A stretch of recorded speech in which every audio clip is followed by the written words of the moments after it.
Bienvenue au podcast de Ça va maman, où on parle de santé mentale parentale. Je m'appelle Jessica Brazo, je suis journaliste et maman de 3 enfants. Dans le duo de Ça va maman, je suis avec Laurie Zéphir, qui est psychologue spécialisée en santé mentale maternelle, périnatalité et attachement parent-enfant. Vous avez peut-être vu le titre, on s'est beaucoup questionné. Vous allez l'entendre dans l'épisode. Est-ce qu'on appelle cet épisode « Je suis devenue féministe le jour où je suis devenue maman ». Parce que c'est vraiment ça qui a lancé l'idée de faire un épisode là-dessus. C'est une conversation que j'ai eue avec des amis où on se disait, coudonc, on dirait qu'on est devenu féministe le jour où on est devenu maman. Donc, on a osé et on a mis ce titre-là. Je pense que pour certaines femmes qui se disent féministes, et même peut-être des hommes, on sera pas assez féministe dans nos commentaires. Pour d'autres, on va peut-être ouvrir la discussion. Certaines personnes qui se disaient pas féministes et qui, au contraire, vont se dire, coudonc, moi aussi je le suis, parce que pour nous, le féminisme, c'est vraiment la définition qu'on retrouve dans le dictionnaire, c'est-à-dire l'égalité entre les hommes et les femmes. C'est tout. Et vous allez voir que quand on parle d'égalité, c'est vraiment l'égalité qui vous convient, en fait, dans votre quotidien, dans votre vie, dans votre parentalité. Et vous n'êtes pas obligé d'être d'accord avec tout ce qu'on dit. Je pense que d'ouvrir la discussion, c'était le but. C'était d'essayer de comprendre aussi pourquoi on parle tant de charge mentale, d'où ça vient cette charge mentale-là. Est-ce qu'on se sent égal quand il y a un parent plus que l'autre qui porte la charge mentale? Et c'est comme ça qu'on en parle. On ne se dit pas experte du féminisme. On ne vous fera pas un cours d'histoire avec le féminisme non plus. On en parle vraiment dans notre quotidien, en toute transparence, en toute authenticité. On y parle de grossesse, on y parle du choix du nom de famille qu'on prend pour nos enfants. On y parle répartition des tâches dans le quotidien. C'est difficile, la notion d'égalité quand on devient parent. On y parle de bagage parental reçu aussi, dans chacune de nos familles. Comment c'était vécu le rôle de la mère, le rôle du père. Donc, on a très, très hâte d'avoir vos commentaires sur cet épisode. On l'a fait vraiment de façon authentique, en étant nous-mêmes. Et voilà, comme à l'habitude finalement. Juste avant de commencer cet épisode, je voulais vous dire qu'on est en lancement présentement pour notre prochaine cohorte d'accompagnement. Ça commence le 5 mai prochain et justement, la charge mentale va faire partie des 2 thématiques. On va parler de charge mentale et on va parler d'anxiété parentale.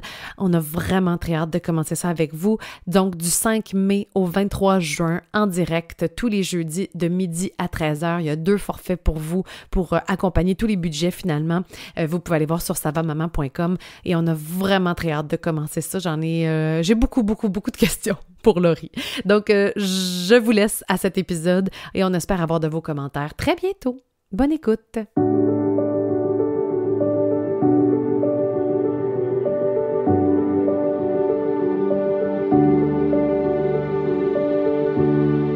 Laurie, on a tout un sujet ce matin pour cet épisode de podcast qui nous a été inspiré en fait d'une conversation que j'ai eue avec des amis. La semaine passée, je suis allée souper au resto avec des amis filles, maman, et à un moment donné dans la conversation, il y en a une de mes amies qui me dit « Moi, je suis devenue féministe le jour où je suis devenue mère. Et là, j'ai fait « ça m'a happée parce que j'ai fait, oui, moi aussi, mais tellement!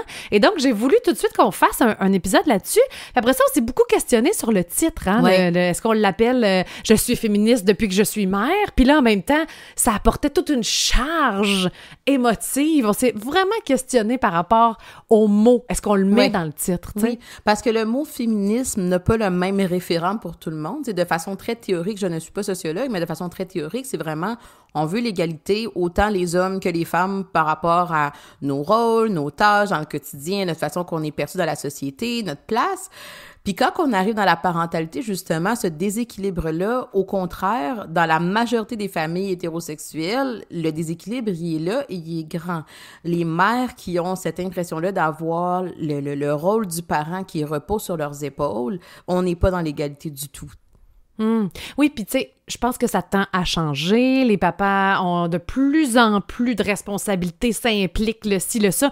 Mais la fameuse charge mentale, elle est encore majoritairement féminine, quand on regarde, en tout cas. Oui, puis tu sais, j'ai envie de dire, moi, j'en rencontre quand même beaucoup là, de mamans dans ma clinique, puis on le lit sur les groupes Facebook, etc., là, comment est-ce que c'est beaucoup porté par les femmes, mais c'est-à-dire que statistiquement, qu'est-ce qu'on voit, c'est que oui, il y a de plus en plus de tâches ménagères, familiales qui sont partagées, mais il n'en demeure pas moins que dans les couples hétérosexuels, hétérosexuel, la femme a tendance à emporter beaucoup plus que l'homme. Tu parles de charge mentale, tu sais. Oui, mon chum peut peut-être aller à l'épicerie maintenant, mais la planification des menus, penser à qu'est-ce que, OK, d'aller regarder dans l'armoire, il reste-tu assez de riz, il reste-tu assez de, je sais pas moi, de sauce soya, ben ça, c'est la mère qui pense à toute l'organisation, qui essaie de se dire, OK, ben là, la semaine prochaine, il y a une journée de plus au service de garde, fait qu'il faut prévoir un lunch de plus. Et toute cette lourdeur-là, invisible, hein, derrière la charge mentale, c'est ce qui fait en sorte que le déséquilibre semble de plus en plus grand, justement, entre l'homme et la femme par rapport aux tâches familiales. Et ça peut créer de la frustration de sentir que on est parents 50-50, mais ne serait-ce que quand les enfants sont malades, encore trop souvent, dans certaines familles, ben, il y a un rôle de la femme qui est porté, celle de la soignante, de c'est toi qui vas prendre congé puis qui va rester avec les enfants pour en prendre soin. Fait que ça peut créer des déséquilibres encore au niveau féminisme, là. Ça peut créer des déséquilibres encore dans la société parce que peut-être que moi, j'en ai pas de promotion parce que j'ai manqué trop souvent. Peut-être que moi, j'en ai pas d'augmentation de salaire parce que justement, j'ai pas accumulé des heures. Fait que ça crée justement ces déséquilibres-là. Puis tu sais, je pense qu'il y a encore, dans beaucoup de familles, là, ça peut être même l'inverse, là. Je pense à une de mes amies que elle travaille tellement que c'est son chum qui récupère la majorité de la charge mentale. Mais je pense que de façon générale, c'est ce qu'on essaie de dire. Puis ça me faisait penser, parce que le féminisme, pourquoi on a de la misère des fois à utiliser ce terme-là, puis je suis sûre que dans cette conversation-ci, pour les féministes purs et durs, on le sera pas assez. Et pour celles qui, au contraire, font comme non, je le suis pas, ben là, ils vont faire attends une minute, je le suis peut-être, tu sais. Oui. Parce que je pense que le féminisme a une nouvelle couleur lorsque tu vis de l'injustice. Lorsque tu ressens que tu vis de l'injustice. Et moi, dans ma vie, je suis chanceuse d'être née à mon époque. C'est-à-dire qu'avant d'être mère, pour vrai, ça allait... ma vie n'était pas un combat. Tu sais, être femme, ce n'était pas pour moi un combat. Je veux dire, j'ai atteint les sommets que je voulais atteindre professionnellement. Je me suis sentie acceptée, bon, tout ça. Mais là, quand t'arrives mère, je suis comme devenue féministe autant pour moi que pour toutes les autres mères qui m'ont précédée aussi, tu sais, de voir à quel point ça fait pas si longtemps que ça que c'est 50-50 où on tend vers le 50-50 entre les deux parents. Oui, parce que c'est pas du tout 50-50, oui. Pour beaucoup de familles, oui. Ben exact, encore aujourd'hui. Oui. Puis je me dis, avant, j'ai juste pensé à toutes les mères qui m'ont précédée. J'ai fait, my God, la charge quand tu deviens maman, c'est intense, là. Oui. Mais tu sais, je pense que, tu sais, il y a comme, encore une fois, tu sais, on n'est pas des expertes en féminisme pour vous parler de l'histoire et tout ça, mais il y a quelque chose dans le féminisme qui est, c'est pas de le voir de façon individuelle, tu sais, c'est peut-être ça que tu parles en disant, ben moi, dans ma vie, peut-être que je le sentais pas ça, puis là, pour la première fois au niveau personnel, ça m'affectait, puis c'est en lien avec la maternité. Mais le féminisme a quelque chose de beaucoup plus large, de sociétal, de vraiment de le voir comme étant, il y a des barrières pour les femmes, il y a des barrières pour les minorités, et ces barrières-là font en sorte que des fois, au niveau personnel, je vais le ressentir plus ou moins. Puis là, peut-être que justement, pour toi, tu disais, ben écoute, moi, peut-être que dans le domaine d'études que j'avais, dans les enjeux professionnels que j'avais, j'ai peut-être pas autant senti les barrières, elles étaient peut-être moins saillantes, peut-être moins vive. Mais toi, entre autres, tu t'en as parlé sur le balado en disant, OK, ben quand je suis partie en congé de maternité puis que j'ai voulu revenir, non seulement j'avais une baisse de salaire à cause du RQAP, mais là, quand j'ai voulu revenir, mon poste n'existait plus. Là, il a fallu que j'aille me battre pour être capable de dire, ben là, moi, j'ai construit un humain pour la société. La société ne me soutient pas. Et exact. Ça, ce genre de débat-là, d'enjeu-là, t'étais pas confronté à ça avant. Et là, la maternité te fait réaliser le déséquilibre qu'il y a parce que ton chum, lui, il a pas eu à se poser cette question-là, hein. Exact. Fait que c'est là que ça l'amène toute une couleur différente, comme que tu dis, sur OK, là, je comprends dans ma vie du quotidien les impacts de ces inégalités-là sociales et parce que j'en suis consciente maintenant, puis parce que j'ai une fille, dans ton cas à toi en plus, je me dis, j'ai pas le goût que ma fille avise ça, puis j'ai pas envie que mes gars voient ça comme étant quelque chose qui est acceptable. Fait que je pense qu'il y a peut-être beaucoup de mamans aujourd'hui qui vont au début peut-être dire... ben moi je sais pas trop si je suis féministe ou je le suis pas, ou peut-être que je le suis mais je sais pas à quelle hauteur, puis j'ai envie de dire c'est pas important. L'idée c'est plus est-ce qu'on trouve en ce moment que qu'est-ce qui se passe, c'est égal, c'est égalitaire, on a l'impression qu'il y a un sentiment d'équité dans notre société par rapport aux femmes mamans. Puis si je trouve que c'est non, ben elle est là justement toute la notion de il faut qu'on fasse des choses individuellement mais aussi ensemble pour être capable de dire ça, ce genre d'inégalité-là, on voudrait qu'elle soit moins présente. Puis c'est tellement pas contre les hommes. Non. Tu sais, dans le sens où... Parce que je pense que souvent, on associe ça. Là. Il y en a qui font comme le féminisme, le contre les hommes. Et tellement pas. Il y a des injustices, c'est-à-dire... Je vais prendre la grossesse. Inévitablement, c'est les femmes qui vont porter des enfants. Et je suis certaine qu'il y a plein d'hommes qui aimeraient connaître ça parce que c'est une expérience extraordinaire de porter la vie, de fabriquer un humain. Mais en même temps, t'es obligé, les filles, là, on est obligé de regarder notre carrière puis de faire comme... OK, là, ça va être une pause d'un an, puis là, ça va être une pause de... Ou au pire, 6 mois, parce que mon chum va prendre le congé, puis tout ça.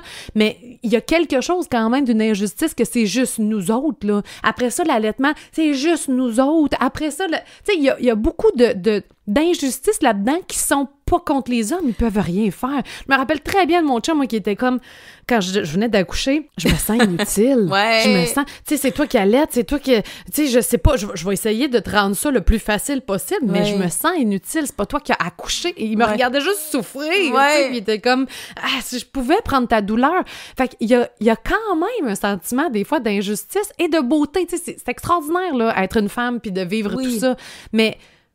Bon, la douleur, je m'en serais passée. Je m'en serais très bien passée. Moi, je me rappelle d'un ami qui disait, moi, aux accouchements de ma blonde, je me sentais comme un figurant. Tu sais, un peu comme ton chum, là, qu'est-ce qu'il dit de genre, je me sentais tellement, tu sais pas quoi faire, tu te sens impuissant, tu sais. Puis je pense que c'est là qu'est-ce que tu dis c'est pas contre les hommes, ça a rien à voir. Mais tu sais, quand on parle de charge mentale, il y a comme quelque chose qui commence même justement pendant le fameux congé parental. C'est-à-dire que, OK, maman est à la maison pendant 1 an avec bébé. Tu sais, dans la majorité des cas, c'est la mère qui prend le plus de congés que l'homme. C'est pas le cas pour toutes les familles. Mais qu'est-ce que ça crée, ça? Ça veut dire que c'est la mère qui passe plus de temps à l'observer, à développer justement son sentiment de compétence parentale, et c'est un peu plus, OK, la routine, l'organisation, qu'est-ce qu'il faut pas.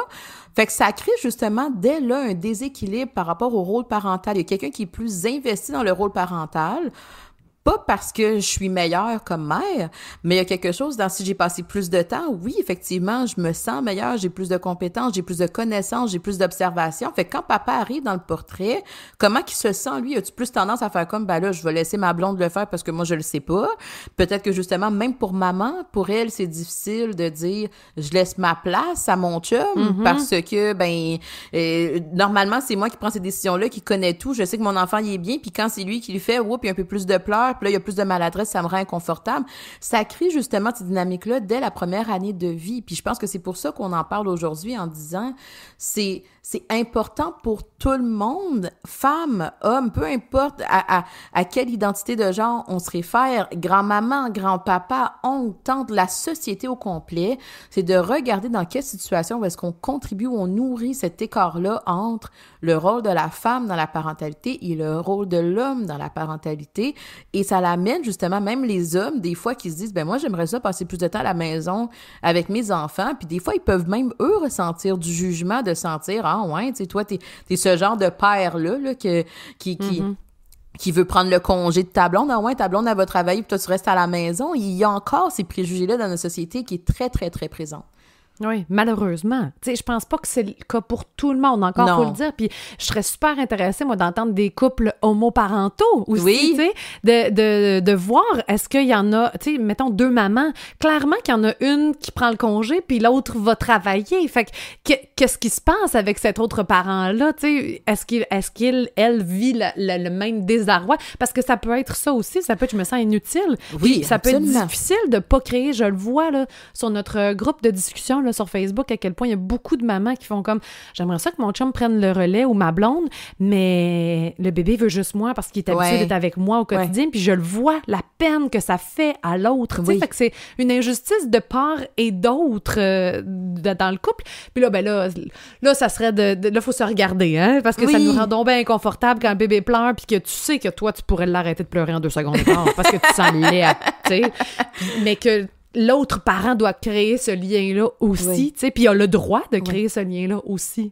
Mais je pense que c'est là que le mot féminisme, de façon sociétale, prend tout son sens, c'est-à-dire où les écarts ou sont peut-être différents entre un couple hétérosexuel versus un couple homoparental. C'est dans un couple homoparental, peut-être qu'ils vont ressentir, exemple, si on est deux mamans, puis effectivement, comme tu dis, il y en a une qui va peut-être prendre le congé, on va peut-être se séparer, peu importe, mais peut-être qu'on va moins sentir les étiquettes de la société ou les cadres de la société.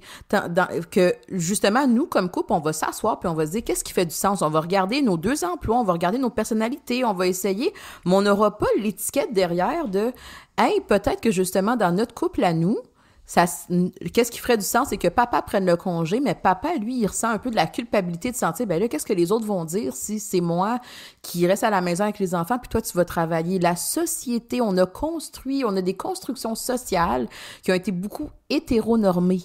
Donc, justement, on a cette perception-là que le père, pour être un bon père, ben c'est le pourvoyeur qui va travailler, qui protège sa femme, qui etc., etc., etc.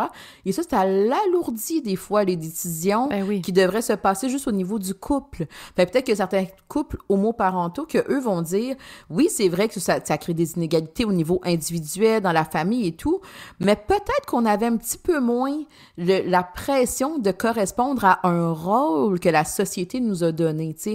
Fait que c'est là peut-être que justement, pour chaque famille, comme que tu dis, c'est important d'essayer de prendre conscience de ces étiquettes-là, de ces critères-là que la société, des fois, ces étiquettes-là que la société, des fois, nous donne pour qu'on soit capable le plus possible de s'asseoir avec nos décisions. Quand on se regarde, nous, quand on regarde notre dynamique familiale à nous, qu'est-ce qui fait le plus de sens pour nous au détriment de qu'est-ce que l'autre pourrait penser de nous. Et l'autre étant la société, mon employeur, nos voisins. Et ça, c'est pas toujours facile à faire.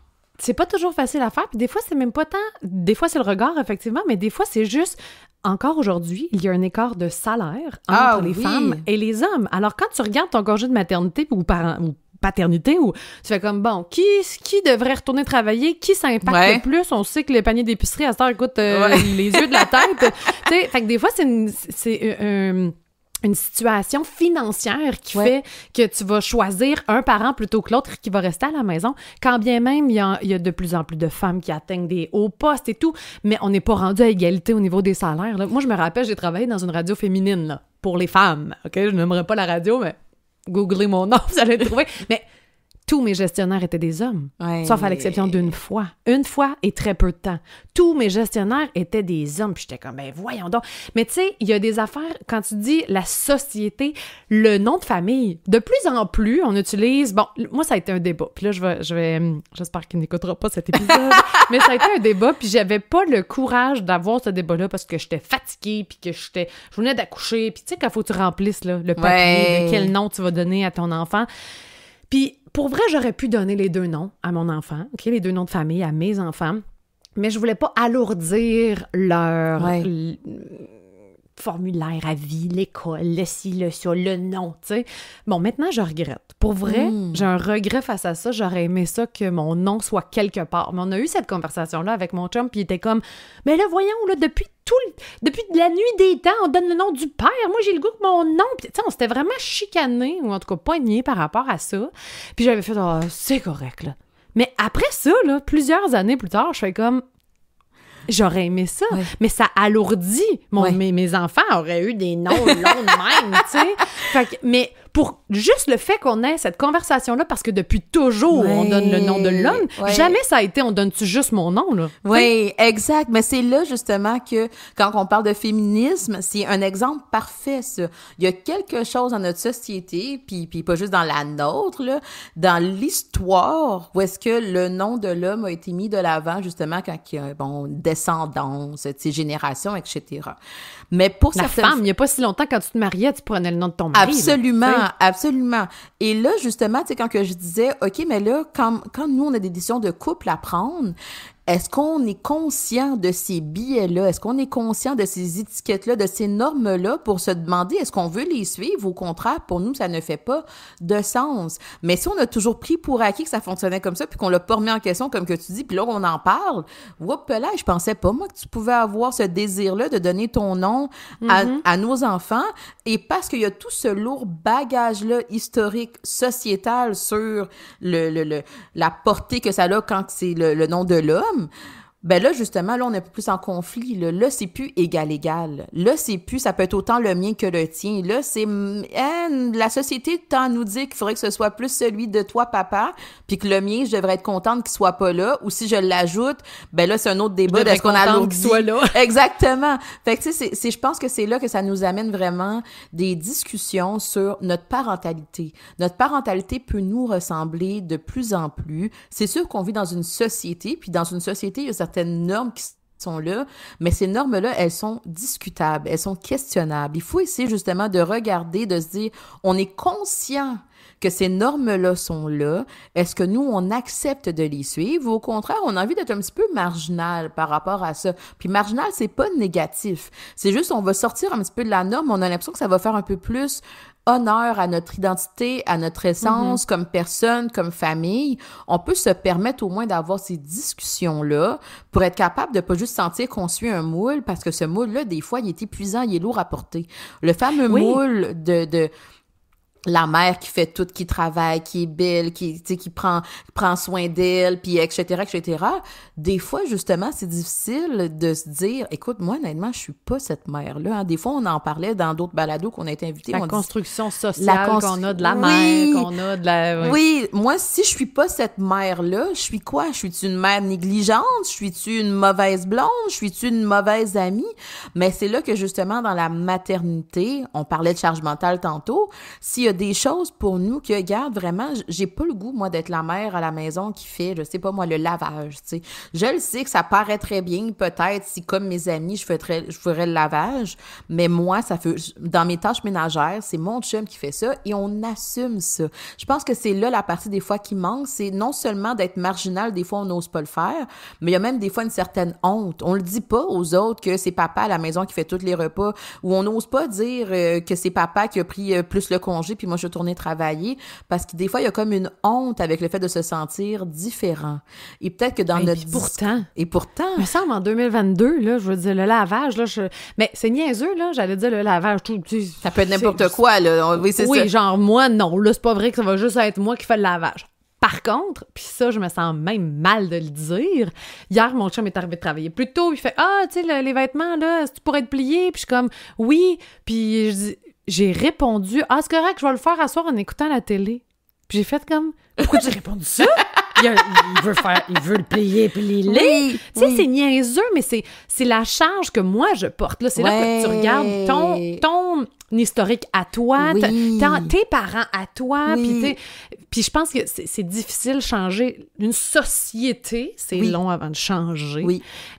Mais de le dire fort que je pensais ça, je suis comme, mais voyons, Jess, on s'en fout, tant mieux. Tu sais, moi, je suis comme de l'autre bord aussi, de genre, un moment donné, j'ai entendu une conversation entre gars, que le gars, il disait, ah ouais, ta blonde fait pas ton lavage. Hey, ça m'a fâchée, là. Hey, mes gros yeux en ce moment que je fais de comme, mon Dieu, il y a du... C'est comme, mais tu me niaises, t'es capable de faire ton lavage, tu sais. Fait que, il y a mais c'est encore très porté. Oui. Puis je pense qu'il y a des filles... Parce que par rapport au travail, puis les femmes qui vont au travail, ça fait tellement longtemps qu'on s'est battu pour ça. Là, c'est les femmes qui restent à la maison, je pense qu'ils ressentent une pression de genre... Je reste à la maison, puis c'est mal perçu, tu sais. Fait que les changements de société sont longs, puis là, faut pas aller de l'autre bord non plus, tu sais. Fais ce que tu veux, tant que tu te sens égalitaire. Mais après ça, faut pas que quand tu restes à la maison puis que tu te dises, c'est tout moi qui fais ça, puis quand j'ai besoin d'un break, j'ai pas personne parce que j'ai décidé de rester à la maison. C'est là où il manque d'égalité. Exactement. Tu sais, l'objectif, c'est juste d'avoir la liberté d'être. Fait que, tu sais, je pense que justement, que peu importe, que pour toi, même si tu décides de suivre l'image de la mère à la maison, qui fasse les tâches, même si t'es la mère qui est un peu plus carriériste, tu sais, je pense qu'il faut pas qu'on se campe dans des positions de se dire, voici comment est-ce que je devrais être féministe, voici comment est-ce que je devrais être quand je suis femme, voici comment est-ce que je devrais être en tant que mère. C'est comment veux-tu être toi? Puis toi, dans ton quotidien, là, comment tu te sens? Oui. Est-ce que je sens que c'est égalitaire ou je ne sens pas que c'est est-ce égalitaire? que ça me... Puis si ça l'est pas, est-ce que ça me convient? Il y en a justement des dynamiques que l'égalité pour eux, c'est pas la même égalité que moi je pourrais avoir ou que toi tu pourrais avoir. Mais l'objectif, puis je reviens à ton exemple de panier de linge à plier, là, c'est tu t'es entendu le dire, puis t'as comme une espèce de whoop là, qu'est-ce qui vient de se passer là, puis pourquoi? Et moi, comment est-ce que je vois ça? C'est des occasions de se réfléchir encore une fois. Et comme que tu dis, une société at large, c'est pas facile à changer. On a reçu l'autre fois Myriam Lapointe-Gagnon. Oui, merci Jess, qui justement ma place au travail. Fait qu'il y a quelque chose de sociétal qu'elle a parti avec plusieurs de ses collègues. Mais il y a quelque chose qui est au niveau individuel aussi. Des fois, il faut que je regarde qu'est-ce qui pourrait m'aider dans ma maternité, dans ma parentalité, que vraiment, ça, j'ai l'impression que je me sentirais mieux là-dedans, peu importe à quoi le mieux ressemble pour toi. Si à un moment donné, il y a des choses que je trouve, hey, je vis de la frustration de sentir que c'est tout le temps moi qui fais telle affaire. Je vis de la frustration de sentir que mon chum, il voit les choses de telle façon, puis il fait ça. C'est là qu'il faut que ce soit des occasions de se réfléchir, d'aborder, d'essayer de changer. Et qu'est-ce qu'il y a de fort là-dedans? C'est j'ai un peu plus de contrôle, moi, au niveau individuel, pour être capable au moins de changer puis d'apaiser des choses là, maintenant, le plus rapidement possible. Après ça, peut-être que je vais réaliser qu'il y a des choses au niveau sociétal, que j'ai le goût d'aller défendre, d'aller battre, etc. Mais des fois, comme que tu dis, vu que c'est gros au niveau social, ben là, on se dit, écoute, dans 10 ans, peut-être qu'il va avoir, là, j'exagère, mais peut-être que dans 1 an, il va y avoir un projet de loi ou dans 5 ans, il va y avoir quelque chose au niveau sociétal que je vais voir. Mais dans le quotidien, là, maintenant, c'est maintenant que je sens le stress. C'est maintenant que je sens l'anxiété. C'est maintenant que je sens l'épuisement. Et c'est pour ça qu'il faut que je regarde d'abord, c'est quoi le discours interne que j'ai. J'ai une perception que moi, c'est à moi, je le mets entre guillemets, là, à moi de plier le linge. Fait que quand mon chum me dit qu'il va le faire, j'ai plus tendance à lui dire non, laisse faire. Je vais le faire plus tard quand je vais écouter la télé. Qu'est-ce que ça l'interpelle pour moi? Qu'est-ce que ça me fait sentir si je vois que mon chum le fait? Puis ça vient de où? Puis pourquoi? Ouais, je me sentais coupable. Je sais pas pourquoi, mais finalement, il l'a fait, là. Puis je suis bien contente qu'il l'ait fait, là. Mais je me suis juste regardée dire ça. J'ai fait comme, mais voyons, pourquoi tu dis ça? Mais en même temps, il y a quelque chose de... Même si c'est mon choix. Tu sais, même si c'est mon choix de rester à la maison, par exemple, j'ai vu une maman hier sur notre groupe de discussion, justement, qui disait... J'ai décidé de rester à la maison pour mes enfants, mais quand je vois mon chum effoiré sur le divan après qu'il ait travaillé parce qu'il est fatigué, je le regarde puis je suis envieuse. Je suis comme, hey, moi aussi, je suis fatiguée. Fait que c'est là l'inégalité, parce que même si c'est ton choix, t'as le droit de faire des ajustements à l'intérieur. Puis c'est comme, tu décides de te marier, OK? Ah, c'est beau, là, tu veux te marier pour le reste de tes jours. Ça se peut qu'une fois que t'es marié, le mariage, il y a des bumps in the road, tu sais, il y a des difficultés qu'il faut que tu traverses. Je vous annonce qu'il va en avoir. C'est ça. Fait que c'est de se laisser l'attitude de, tu sais, pendant... Mais c'est sûr que quand tu regardes ça de niveau intime et personnel, OK, je sais qui est ma belle-mère. La mère de mon chum est encore une femme qui fait tout pour les autres. Tout! Elle prend ses rendez-vous, tu sais, je veux dire, elle fait tout. Fait que c'est sûr que quand je regarde ça, c'est encore plus confrontant pour moi de faire comme... Non, mais moi, je serais pas cette femme-là, là. OK? Fait que c'est... Mais dans les micros, fait que c'est là où la charge mentale vient. Ma belle-mère pense à être super organisée. Elle va penser aux vêtements de printemps à l'automne. Je veux dire... Fait que mon chum, il est habitué d'avoir eu ça comme modèle féminin, tu sais. Oui. Il s'attend pas à ce que je sois comme elle, je veux dire. Mais dans les petits fins détails, comme une chicane pour un nom de famille, ce bagage-là est porté, tu comprends? Il vient de là. Oui, mais je pense que ça l'amène toute la notion des référents qu'on a et qu'on porte. Hein? C'est-à-dire que, justement, on est des individus, on aimerait se voir neutre, là, puis tu sais, même nous, les psychologues, on essaie de travailler notre neutralité au niveau des séances, parce que qu'est-ce qui peut être un référent pour moi, exemple d'une mère, n'est pas le même que la personne que je reçois. En fonction de mon background théorique, expérience, mais aussi en fonction de la mère que j'ai eue, des femmes qui ont été autour de moi. Fait qu'il faut que j'essaie de prendre conscience des biais que je pourrais avoir pour essayer d'être le plus neutre possible quand j'écoute une personne. Dans un couple, souvent, on fait pas ce travail-là d'essayer de prendre conscience, c'est quoi ces biais-là qu'on a? Toi, Ouais. qu'est-ce que tu me dis là? C'est peut-être même que mon chum, il était pas conscient qu'il y avait ces biais-là, mais quand j'ai vu sa mère, quand j'ai commencé à sortir avec lui puis de voir un peu la dynamique, là, ça m'a donné un peu plus un accès à comment est-ce qu'il voit ça, peut-être le rôle Oui. d'une mère, d'une femme. Et là, c'est Parce là que, tu sais, sa mère a fait les lunchs pour son mari encore aujourd'hui. Puis lui voit ça comme une marque d'affection et d'amour, tu comprends? Mais moi, je vais pas faire ton lunch, là. Je veux dire, je suis désolée, c'est pas comme ça que ça va se passer. Fait que, est-ce que c'est vu comme... Ben, je pense pas qu'il le voit. Je sais pas, on n'a jamais eu cette conversation-là. C'est drôle, je l'ai avec toi, mais je l'ai pas lu avec lui. Mais c'est là, justement, toute la force de... Est-ce qu'on a ce dialogue-là par rapport à nos référents? Et souvent, on les a pas, parce que je vous dirais, à un moment donné, des fois, c'est lourd aussi d'avoir des discussions sur tout. Puis des fois, on s'en rend pas compte, mais quand on arrive dans la maternité, par exemple, et que là, je commence à ressentir la frustration ou j'ai entendu une petite remarque qui m'a comme blessée, qui m'a posé des questions, qui m'a amené un peu de doute, est-ce que j'utilise ces occasions-là pour on va essayer d'aller se créer notre référent? Parce que si on a juste constamment l'impression que je te déçois parce que je correspond pas à l'image la construction que toi t'avais en tête, ou toi justement tu ressens de la pression parce que t'oses pas rien me dire parce que t'as peur que je le prenne mal, etc. Ben là c'est là qu'on est tout le temps un peu dans le terrain miné, là tout est tendu, c'est flou, on s'est pas entendu. Mais quand on a des discussions, quand on peut prendre le temps d'avoir ces discussions là, c'est là qu'on peut avoir un peu plus un référent qui est partagé. Je reprends l'exemple de toi quand tu parlais du nom de famille. Viennent d'accoucher, faut signer le papier, on est fatigué. Peut-être que là, le fameux temps, puis le temps de réflexion pour y réfléchir, on l'a pas eu. Mais il y a peut-être des gens aujourd'hui qui vont nous entendre qu'en ce moment, madame est enceinte ou on attend un bébé. Et peut-être que là, ça va nous laisser un peu plus du temps de réflexion, de dire, écoute, on a encore quelques mois pour se demander, nous, on est-tu d'accord avec ça? Est-ce qu'on veut juste y aller avec ton nom à toi, nos deux noms? Est-ce qu'on prend le mien? Comment on se sent par rapport à ça? En grossesse, mais je on reportais, peut pas. je reportais la conversation. Mais vous irez écouter le podcast Le nom de ma mère de Marie-Hélène Fredette-Assad. J'espère, en tout cas, à 2 noms de famille. Vous irez écouter, ça, c'était fascinant là-dessus. Mais oui, effectivement, mais tu le sais pas, justement. Tu sais, je savais pas, moi, en ayant le projet d'avoir un enfant, que j'allais discuter de toutes ces affaires-là. Puis même dans le quotidien, des fois, quand on parle de charge mentale, puis je trouve ça super intéressant qu'on ait cette conversation-là, alors que la charge mentale va être le premier thème de notre accompagnement entre mamans qui commence le 5 mai. Parce que quand on parle de charge mentale, c'est aussi de regarder nos référents. Exact. C'est-à-dire que mon chum, si sa mère a toujours pris ses rendez-vous pour lui, ben, il pensera pas à prendre le rendez-vous chez le dentiste pour les enfants. Il va me le dire. « Hey, c'est vrai, hein, on serait dû pour prendre le rendez-vous. » Mais il fera pas, il appellera pas le dentiste pour... Tu comprends? puis je vais me sentir mal de le dire en ce moment parce que je me dis « égalité homme-femme, faudrait que ça soit... » Mais la vérité...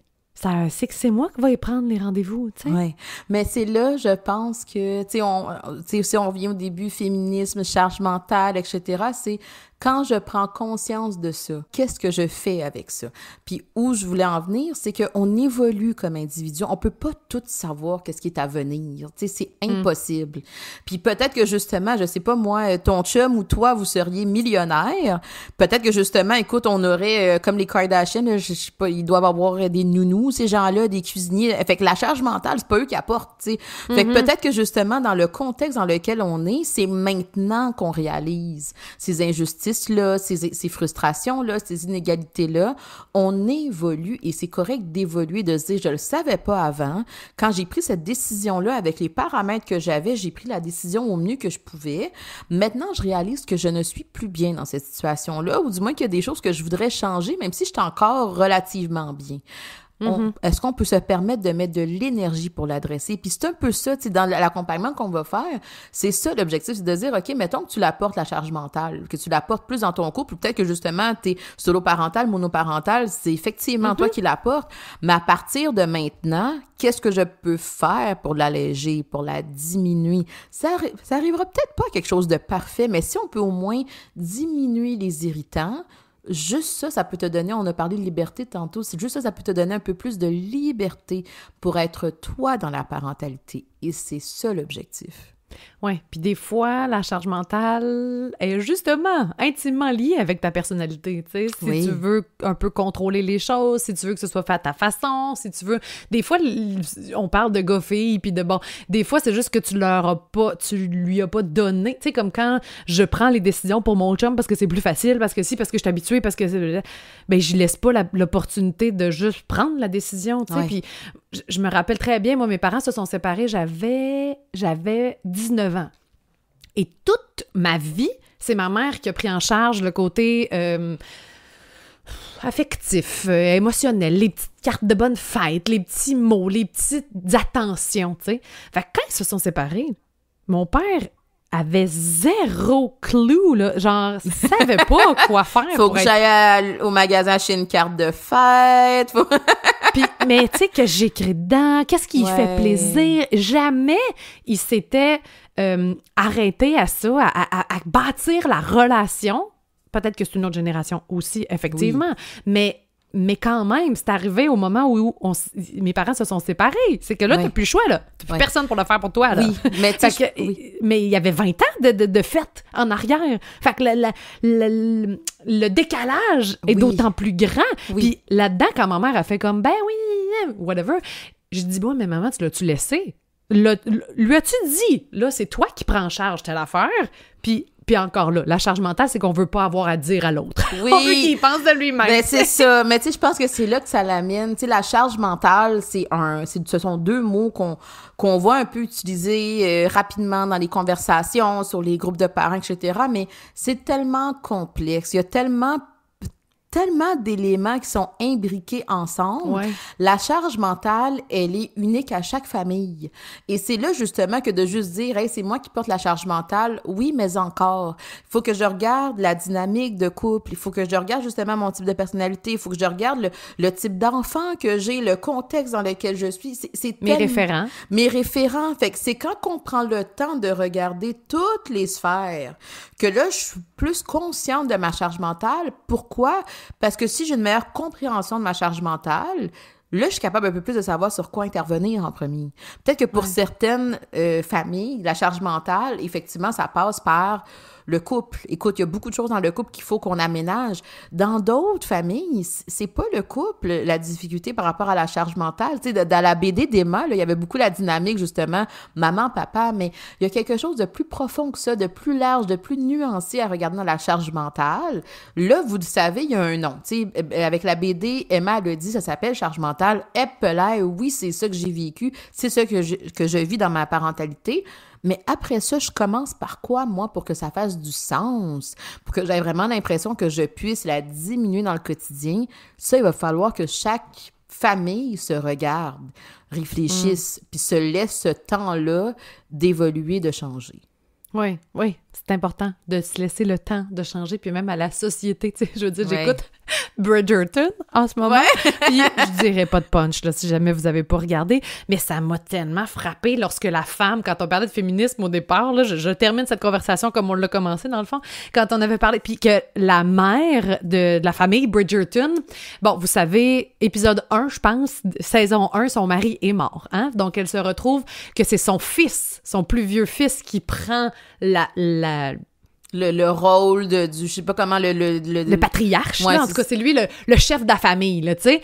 À un moment donné, on la voit accoucher, je sais plus dans quelle saison, mais puis ça va vraiment pas bien, là. L'enfant se présente, je pense, par les fesses. Puis à cette époque-là, les femmes pouvaient mourir, là, pendant leur accouchement. Encore, ça arrive encore aujourd'hui, mais c'était beaucoup plus... Il y avait aucune façon, là, t'étais pas à l'hôpital, là, elle est dans sa chambre, puis elle se tient sur ses barreaux, puis elle capote. Et le médecin demande à son fils, il dit, « Qu'est-ce que tu veux qu'on fasse? » Puis elle a crié en arrière, c'est juste un enfant, il sait pas quoi faire. Tu sais, puis il faut qu'il prenne une décision, est-ce qu'on sauve la mère ou l'enfant? Puis c'était le père qui prenait cette décision-là. Tu sais, fait que c'est fou à quel point ça m'avait marqué. Moi, j'étais comme, on vient de là, puis on est rendu là, mais ça veut pas dire que où est-ce qu'on est rendu, ça peut pas être encore amélioré en fonction de chacun d'entre nous. Absolument. Puis on n'ouvrira pas la boîte à partir de ce que tu viens de dire, mais ne serait-ce que la façon qu'on accouche. Hein? On parlait de féminisme, d'égalité homme-femme, la façon qu'on accouche, il y a beaucoup de qu'est-ce que les médecins hommes voyaient du déroulement de l'accouchement. OK, tu devrais être couché sur le dos puis pousser, puis Ben là, justement, quand aujourd'hui, on a un peu plus accès à des sages-femmes, à des accompagnantes à la naissance, ils sont comme, il y a d'autres positions physiologiques qui sont beaucoup plus harmonieuses, naturelles pour la femme, pour le bébé aussi. Fait que c'est là qu'on essaie de prendre conscience des référents qu'on a, des constructions sociales qu'on a, c'est quoi un accouchement, pourquoi ça devrait ressembler à ça. Et c'est là que nous, on réalise des fois quand on devient maman, hey, ça, cette partie-là de l'histoire de la femme, de la mère, j'étais pas consciente de ça avant. Puis peut-être que j'avais des préoccupations ailleurs aussi, hein, mais je pense que fondamentalement, quand on arrive dans la maternité, pour beaucoup, là, les inégalités, on les ressent un peu plus, mais qu'est-ce qu'on fait avec? Il y a des choses qu'on peut faire, il y a des choses sur lesquelles on peut intervenir, autant au niveau individuel qu'au niveau sociétal, mais encore faut-il prendre le temps d'y réfléchir. Oui. Puis je pense que c'est une conversation qu'on pourrait continuer longtemps. Ouais. C'était vraiment intéressant. J'ai hâte d'avoir vos commentaires là-dessus. Puis j'ai vraiment hâte de commencer le mois de notre accompagnement sur la charge mentale pour qu'on ait plus... qu'on puisse aller détailler tout ça puis creuser un peu tout ça qui commence le 5 mai prochain. Alors, à très bientôt, j'espère. C'est tellement une conversation, tu sais, on n'a jamais peur que ce soit des conversations difficiles, tu sais, on n'a pas de tabou à Ça va maman, on parle de tout, mais des fois, c'est des conversations délicates, puis je pense que c'en est une, puis le mot que j'aimerais qu'on retienne, c'est vraiment... l'égalité dans ton contexte. Toi, comment tu te sens, même si les autres voient dans ta famille quelques inégalités parce que chez eux, c'est pas de même, mais que toi, tu te sens aller là-dedans, c'est parfait. T'sais. Fait que c'est à l'intérieur de toi, est-ce que tu sens que tu es correct là-dedans? Je pense que c'est juste ça que j'aimerais qu'on retienne de cette conversation. Tout à fait. À très bientôt. Bye tout le monde! Si vous avez aimé le contenu de ce podcast, vous pouvez toujours écrire un avis ou encore mettre des étoiles sur iTunes et Spotify. Ça aide vraiment à faire connaître le podcast. Merci beaucoup et à très bientôt!